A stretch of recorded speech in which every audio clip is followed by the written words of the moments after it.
One of the greatest lessons I've learned in my life is to pay as much attention to the means of work as to its end. He was a great man from whom I learnt it, and his own life was a practical demonstration of this great principle. I've been always learning great lessons from that one principle, and it appears to me that all the secret of success is there to pay as much attention to the means as to the end. Our great defect in life is that we are so much drawn to the ideal. The goal is so much more enchanting, so much more alluring, so much bigger in our mental horizon that we lose sight of the details altogether. But whenever failure comes, if we analyze it critically, in 99% of the cases, we shall find that it was because we did not pay attention to the means. Proper attention to the finishing, strengthening of the means is what we need. With the means all right, the end must come. We forget that it is the cause that produces the effect. The effect cannot come by itself, and unless the causes are exact, proper, and powerful, the effect will not be produced. Once the ideal is chosen and the means determined, we may almost let go of the ideal because we are sure it will be there when the means are perfected. When the cause is there, there is no more difficulty about the effect. The effect is bound to come. If we take care of the cause, the effect will take care of itself. The realization of the ideal is the effect. The means or the cause. Attention to the means, therefore, is the great secret of life. We also read this in the Gita and learn that we have to constantly work with all our power to put our whole mind in the work, whatever it be, and that we are doing. At the same time, we must not be attached. That is to say, we must not be drawn away from the work by anything else. Still, we must be able to quit the work whenever we like. If we examine our own lives, we find that the greatest cause of sorrow is this. We take up something and put our whole energy on it. Perhaps it is a failure, and yet we cannot give it up. We know that it is hurting us, that any further clinging to it is simply bringing misery on us. Still, we cannot tear ourselves away from it. The bee came to sip the honey, but its feet stuck to the honey pot and it could not get away. Again and again, we are finding ourselves in that state. That is the whole secret of existence. Why are we here? We came here to sip the honey, and we find our hands and feet sticking to it. We are caught, though we came to catch. We came to enjoy, we are being enjoyed. We came to rule, we are being ruled. We came to work, we are being worked. All the time, we find that. And this comes into every detail of our life. We are being worked upon by other minds, and we are always struggling to work on other minds. We want to enjoy the pleasures of life, and they eat into our vitals. We want to get everything from nature, but we find in the long run that nature takes everything from us, depletes us, and casts us aside. Had it not been for this, life would have been all sunshine. Never mind, with all its failures and success, with all its joys and sorrows, it can be one succession of sunshine if only we are not caught. This is the one cause of misery. We are attached, we are being caught. Therefore, says the Gita, work constantly, work, but be not attached, be not caught. Reserve unto yourself the power of detaching yourself from everything, however beloved, however much the soul might earn for it, however great the pangs of misery you feel if you were going to leave it. Still, reserve the power of leaving it whenever you want. The weak have no place here, in this life or in any other life. Weakness leads to slavery. Weakness leads to all kind of misery, physical and mental. Weakness is death. There are hundreds of thousands of microbes surrounding us, but they cannot harm us unless we become weak, until the body is ready and predisposed to receive them. There may be million microbes of misery floating around us. Never mind, they dare not approach us. They have no power to get a hold on us until the mind is weakened.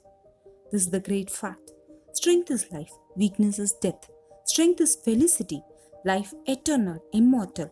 Weakness is constant strain and misery. Weakness is death. Attachment is the source of all our pleasures now. We are attached to our friends, to our relatives. We are attached to our intellectual and spiritual works. We are attached to external objects so that we get pleasure from them. What? again brings misery, but this very attachment. We have to detach ourselves to earn joy. If only we had power to detach ourselves at will, there would not be any misery. That man alone will be able to get the best of nature, who, having the power of attaching himself to a thing with all his energy, has also the power to detach himself when he should do so. The difficulty is that there must be as much power of attachment as that of detachment. There are men who are never attracted by anything. They can never love, they are hard hearted and apathetic. They escape most of the miseries of life. But the wall never feels misery. The wall never loves, is never hurt. But it is the wall after all. Surely it is better to be attached and caught than to be a wall.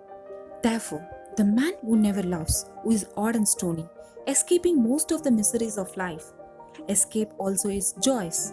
We do not want that. That is weakness, that is death. That soul has not been awakened that never feels weakness, never feels misery. That is a callous state. We do not want that. At the same time, we not only want this mighty power of love, this mighty power of attachment, the power of throwing our whole soul upon a single object, losing ourselves and letting ourselves be annihilated, as it were, for other souls, which is the power of the gods. But we want to be higher even than the gods. The perfect man can put his whole soul upon that one point of love, it is unattached. How come this? There is another secret to learn. The beggar is never happy. The beggar only gets a dole with pity and scorn behind it. At least with the thought behind that the beggar is a low object. He never really enjoys what he gets. We are all beggars. Whatever we do, we want a return. We are all traders. We are traders in life. We are traders in virtue. We are traders in religion. And alas, we are also traders in love. If we come to trade, if it is a question of give and take, if it is a question of buy and sell, abide by the laws of buying and selling. There is a bad time and there is a good time. There is a rise and fall in prices. Always you expect the blow to come. It is like looking at the mirrors, your face is reflected. You make a grimace, there is one in the mirror. If you laugh, the mirror laughs. This is buying and selling, giving and taking. We get caught. How? Not by what we give, but by what we expect. We get misery in return for our love, not from the fact that we love, but from the fact that we want love in return. There is no misery where there is no want. Desire, want is the father of all misery. Desires are bound by the laws of success and failure. Desires must bring misery. The great secret of true success, of true happiness, then, is this: the man who asks for no return, the perfectly unselfish man, is the most successful. It seems to be a paradox. Do we not know that every man who is unselfish in life gets cheated, gets hurt? Apparently, yes. Christ was unselfish and yet he was crucified. True. But we know that his unselfishness is the reason, the cause of a great victory, the crowning of millions upon millions of lives with the blessings of true success. Ask nothing, want nothing in return. Give what you have to give. It will come back to you. But do not think of that now. It will come back multiplied by 1,000-fold. But the attention must not be on that. Yet have the power to give. Give, and there it ends. Learn that the whole of life is giving, that nature will force you to give. So give willingly. Sooner or later, you'll have to give up. You come into life to accumulate. With clenched hands, you want to take. But nature puts a hand on your throat and makes your hands open. Whether you will it or not, you have to give. The moment you say, I will not, the blow comes. You're hurt. None is there but will be compelled in the long run to give up everything.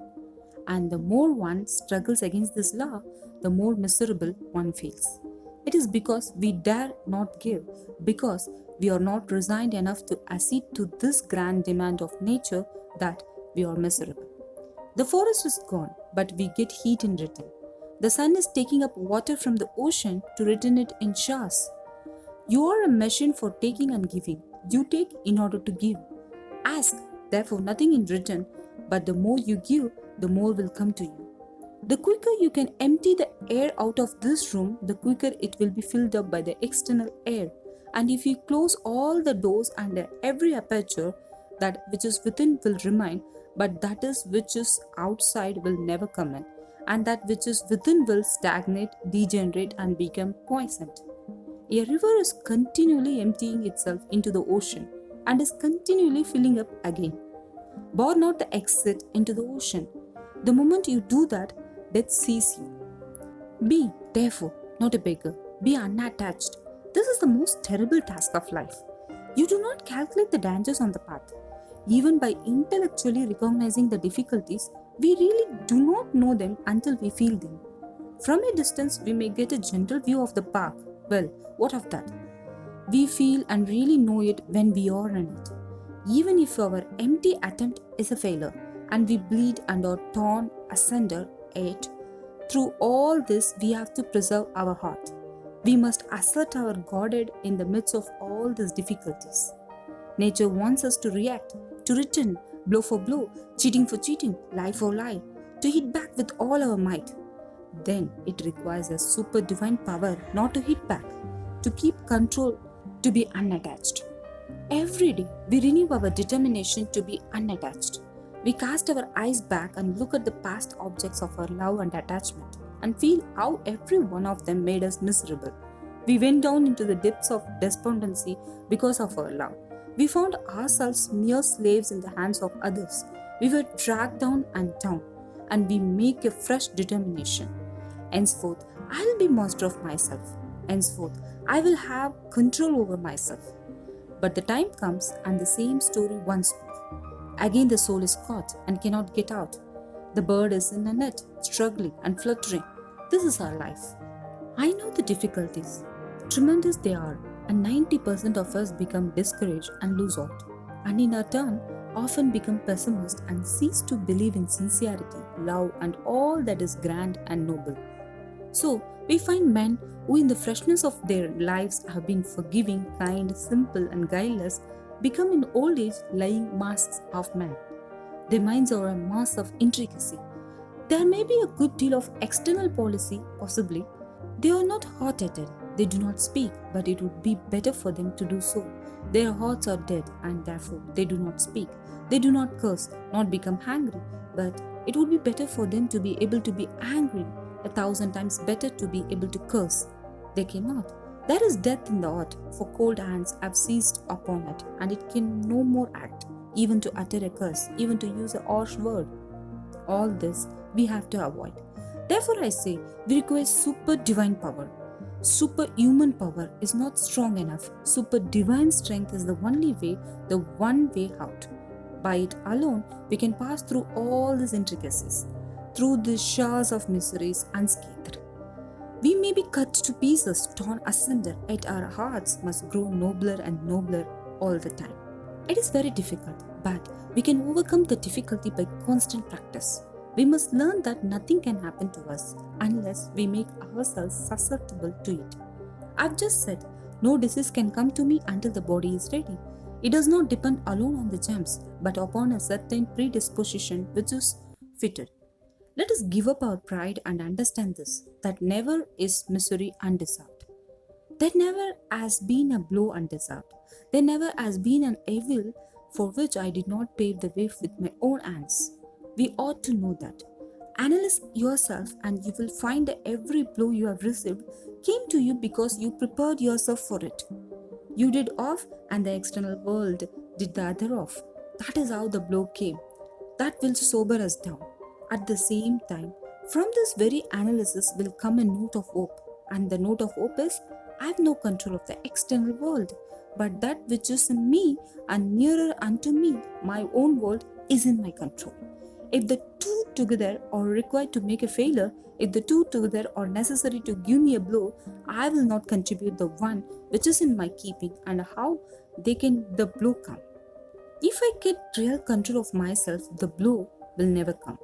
We are all the time, from our childhood, trying to lay the blame upon something outside ourselves. We are always standing up to set right other people and not ourselves.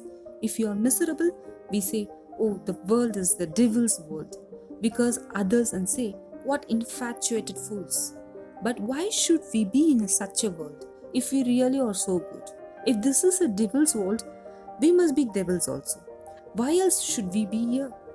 Oh, the people of the world are so selfish. True enough, but why should we be found in that company if we be better? Just think of that. We only get what we deserve. It is a lie when we say the world is bad and we are good. It can never be so. It is the terrible lie we tell ourselves. This is the first lesson to learn. Be determined not to curse anything outside, not to lay the blame upon anyone outside, but be a man. Stand up, lay the blame on yourself. You will find that is always true. Get hold of yourself.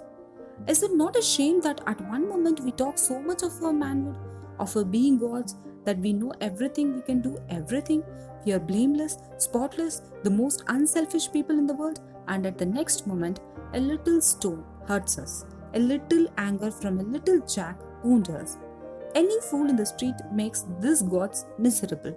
Should this be so if you are such gods? Is it true that the world is to blame? Could God, who is the purest and the noblest of souls, be made miserable by any of our tricks? If you are so unselfish, you are like a god. What world can hurt you? You would go through the seventh hell unscathed, untouched. But the very fact that you complain and want to lay the blame upon the external world shows that you feel the external world. The very fact that you feel shows that you are not what you claim to be. You only make your offense greater by heaping misery upon misery, by imagining that the external world is hurting you and crying out, "Oh, this devil's old. This man hurts me, and that man hurts me," and so forth. It is adding lies to misery. We ought to take care of ourselves. That much we can do and give up attending to others for a time.